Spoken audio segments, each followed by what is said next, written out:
Okay, திரு அக்னீஸ்வரன், இப்போ தாவேகா அதிமுக கூட்டணி சார்ந்த ஒரு விளக்கத்தை தாவேகா தரப்பில் சொல்லியிருந்தாலும் கூட அது பற்றிய பேச்சுகள் தொடர்ந்து கொண்டே இருப்பதற்கு என்ன காரணம்? இது பற்றி அதிமுக தாவேகா கூட்டணி பற்றி அதை தான் தெளிவாக சொல்லிட்டாங்களே. அந்த நிலைப்பாட்டில் தான் அதிமுகவும் இருக்கா? இன்னும் ஒரு வருஷ காலம் இருக்குது. அரசியல் கட்சி எப்படி பயணிக்கணும், எதற்காக பயணிக்கணும், என்ன நோக்கத்திற்காக நம்ம பயணிக்கிறோம் அப்படின்லாம் காலம்தான் சிறந்த மருந்து அப்படின்னு சொல்லி எல்லா தலைவர்களுக்கும் அது தெரியும்.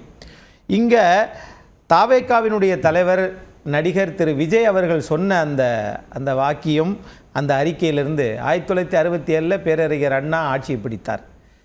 அதுக்கு முன்னாடி அது திராவிடர் கழகமாக இருந்தது. அதனால் அது பேரறிஞர் அண்ணா ஆட்சி பிடிப்பதற்கு அது வாய்ப்பாக இருந்தது. 1977 புரட்சித் தலைவர் எம்ஜிஆர் பொன்மனச்செம்மல் ஆட்சியை பிடித்தார்.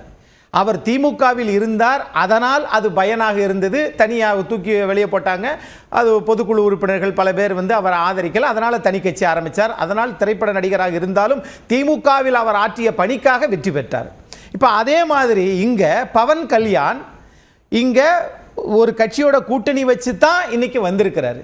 இப்போ இவர்கள் என்ன நினைக்க போகிறாங்க, என்ன நடக்க போகுது அப்படின்றத நாம் பொறுத்திருந்து தான் பார்க்க முடியும். அது யாரும் கணிக்க முடியாது. ஆனால் இது மூத்த பத்திரிகையாளர் அவர்கள் சொல்லும்போது அவர் சொல்கிறதுல எனக்கே கொஞ்சம் தலை சுத்திருச்சு.